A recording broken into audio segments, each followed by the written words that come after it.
Hello, welcome again dito sa aming FB page, Help Baby Zane Recover. And today, gusto namin magpasalamat sa lahat na nagpipray, sumusuporta at nagbibigay ng encouragement sa amin. At yun.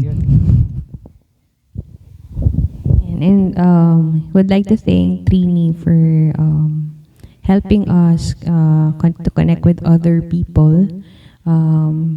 Thank you for being there despite you have your own problems there in US. I pray for your family as well, and thank you for lending your time when we are asking for something. With regards the pictures, I hope we could they will allow us to have the pictures for Baby Zane. But for now, we will try our best to ask if we could the hospital because of the hospital policies as well. But we will try our best to have the pictures of Baby Zane. Thank you, Trini.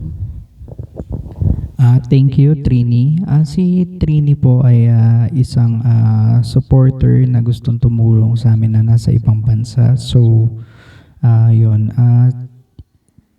Para makapag-raise siya ng fund, kailangan niya ng picture ni baby. Pero for now, hindi siya ina-allow ng hospital policy. But soon, pag naging normal si baby, makakapag-provide din kami ng picture.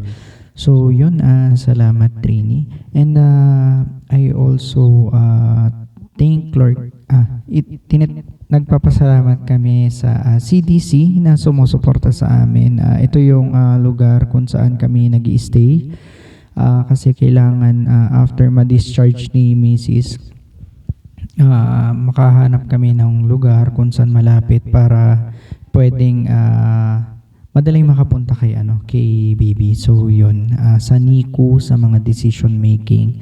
So yun, napakapalad namin na napunta kami dito sa CDC.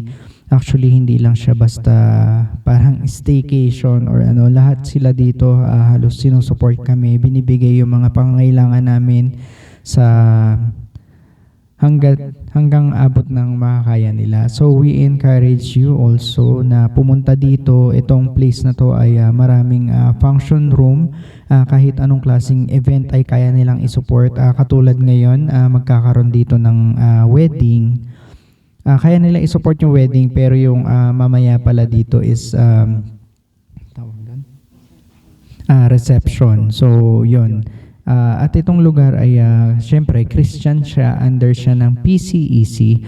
So we like to encourage you na suportahan natin yung mga ganitong klase na grupo kung saan magkakaroon din sila ng pondo syempre para ipagpatuloy yung ganitong klase ng ng serbisyo. So we thank si Ma'am Jo and si Kuya Greg na talagang sobrang hands-on na tumulong sa amin kahit labas na doon sa scope ng nila, ng job nila, malalaman mo talaga, mararamdaman mo na andun yung puso nila para tumulong. And God bless you.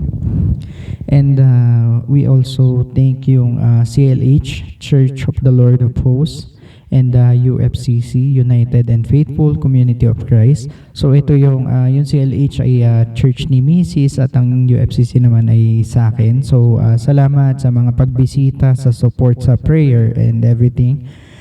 And I'll also like to thank yung family ko, Padias family. Alam natin na tayo'y walang masyadong kakayahan financially, pero lahat ng suporta pag kailangan namin ng requirements na ipapasa sa City Hall, sa Office of the President, andyan sila para tumulong. At lagi kami kasama sa prayer. Sumusupport sila somehow sa sa mga pagbebenta ng mga laruan na binibenta ko, yung mga ganun. So napakalaking support ng aking family at nagti-thank you kami dahil hindi nyo kami pinapabayaan.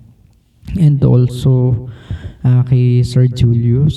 So, napakalaking tulong po ng nagawa niyo po sa amin. At sa PhilHealth, ah, sobrang thankful kami dahil laki talaga ng naibawas doon sa sa financial hospital bill para kay Mrs. So yun naiwan ngayon yung kay baby na lang.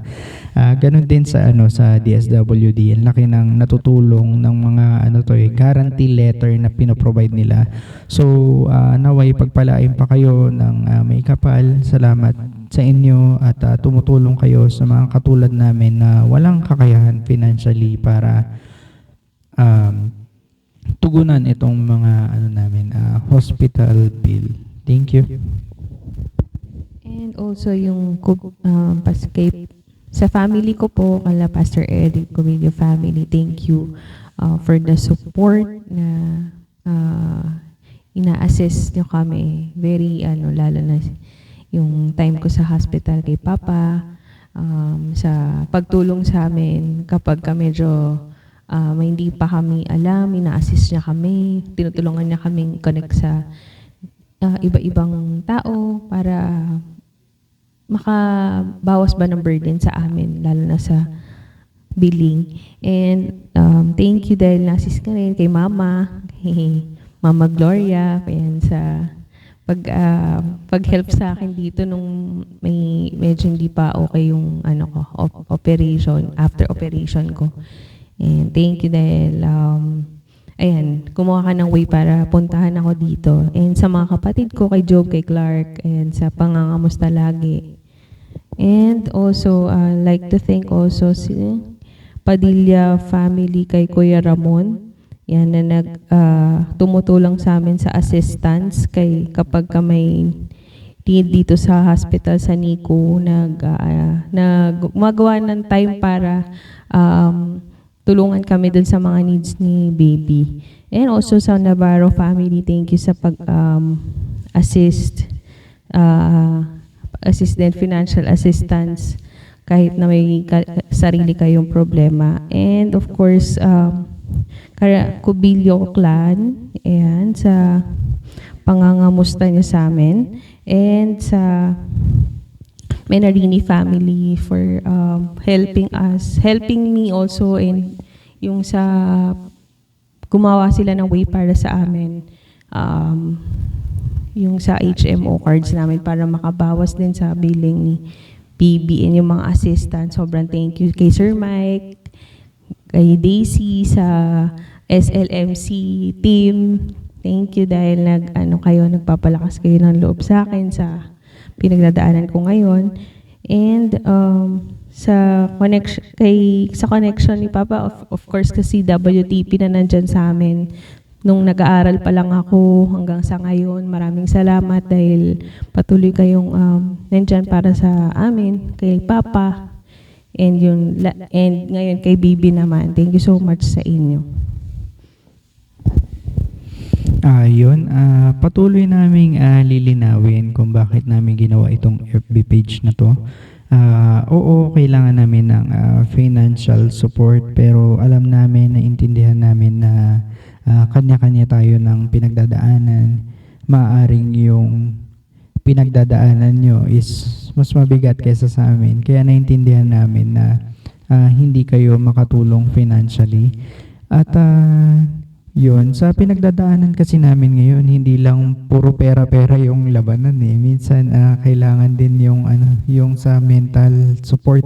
So kailangan namin, we thank you sa mga nag-i-encourage namin. Meron mga nagme-message sa amin na mga tao na hindi namin kilala, like Trisha Yap, na ganadong-ganado magkwento tungkol dun sa kung paano nakasurvive ang kanyang baby na mas maliit pa sa baby namin. So we appreciate yung mga kwento na yon. So kung hindi kayo makakatulong financially, we appreciate yung word of encouragement at also yung prayer na ibinibigay nyo para sa amin at para kay baby. Kasi ito talaga yung pinakakailangan namin dahil yung perang pinag-uusapan natin dito, highest level siya. Katulad ng sinabi nga namin noong nakaraan. Parang ito yung first time namin magiging magulang, pero parang yung pagsubok sa amin, level 5 agad.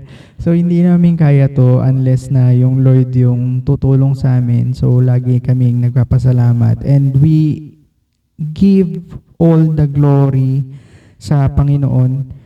Hindi dahil sa sarili naming kakayahan kaya nakalabas si Mrs. na nakabayad kami ng 250,000. Although inipon namin yon, meron kaming niloan, pero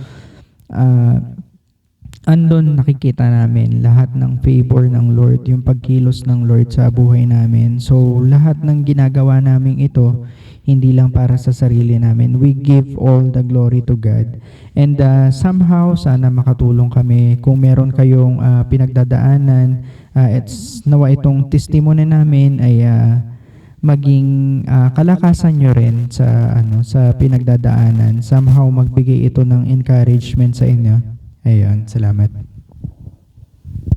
And also above all, we thank the Lord dahil inalaw niya rin to. Kasi kami napili na maging, kumbaga, humandle ng problem na to. Kasi alam ko may greater purpose siya. Sinabi nga nung isang ninong ko, magiging, isa ito sa magiging testimony namin na magagamit din para sa ibang tao na naging encouragement din na si Lord naman ay laging nandyan, na siya lang yung pinaka main source namin. Ayun, so yun muna for today. We take this time lang din para magpasalamat sa mga tao na sumusuporta namin, and ang lagi naming request or ang lagi naming panalangin para sa inyo ay pagpalain kayo lalo ng ating lumikha. Salamat ng marami and God bless.